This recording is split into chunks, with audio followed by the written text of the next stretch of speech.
The 100 million question. In Formula One, the difference between winning and losing is measured in milliseconds. But sometimes, the gap closes off track, through corporate espionage, race fixing, and backroom politics. Today, we dive into the dark side of the paddock, from a $100 million fine, still among the largest in sport, to a race win so controversial, it's still echoing in courts nearly 2 decades later. This isn't just history.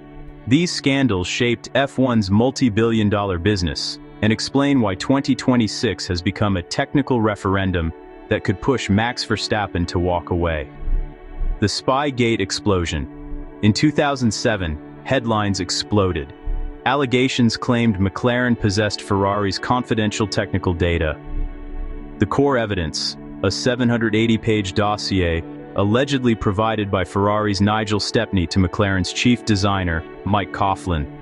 Discovery came in unlikely fashion. A photocopy shop noticed Ferrari logos when Coughlin's wife duplicated documents and alerted Maranello. The fallout escalated. After new evidence, including emails between Fernando Alonso and Pedro de la Rosa, the FIA convened a second hearing. McLaren received a record $100 million fine and exclusion from the 2007 Constructors' Championship.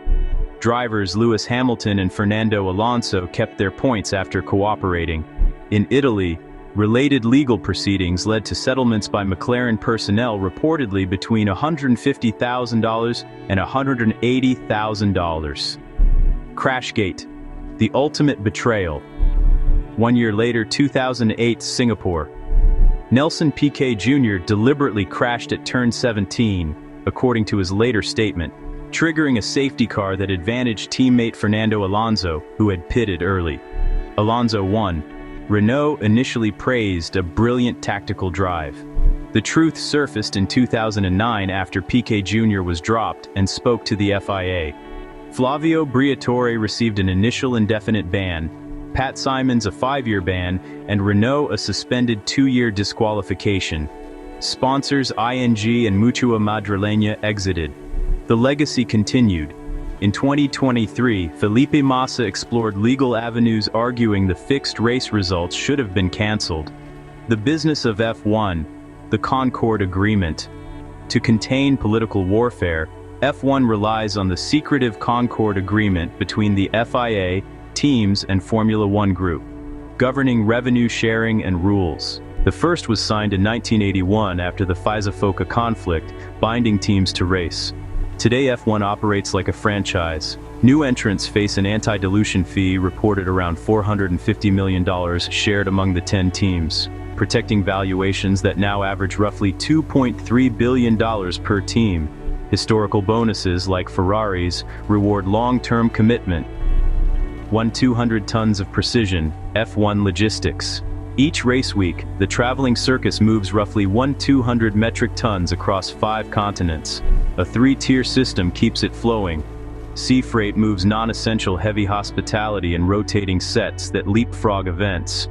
Air freight, cars, engines, and about 65 tons of telemetry, loads onto 747s within hours post-race. In Europe, up to 400 biofuel-powered trucks drive non-stop to build the paddock on time. The 2026 technical war.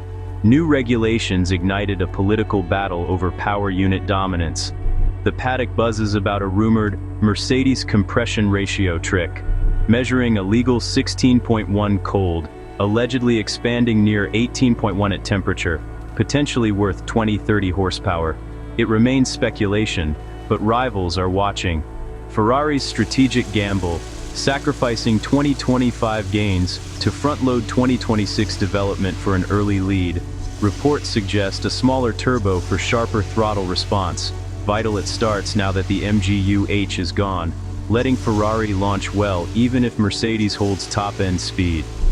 Meanwhile, Red Bull's first in-house power unit faces teething issues, reliability and mid-pack grip, fueling frustration.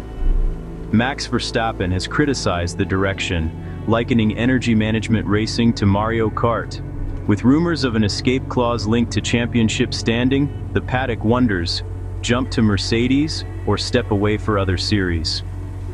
This is F1's paradox. Innovation at the edge of legality, politics steering technology, and logistics powering the show. The scandals of yesterday shape the contracts, fees, and scrutiny of today, and will decide who owns 2026. What do you think? Masterful engineering within the rules or loopholes begging to be closed? Tell us below and subscribe for more deep dives.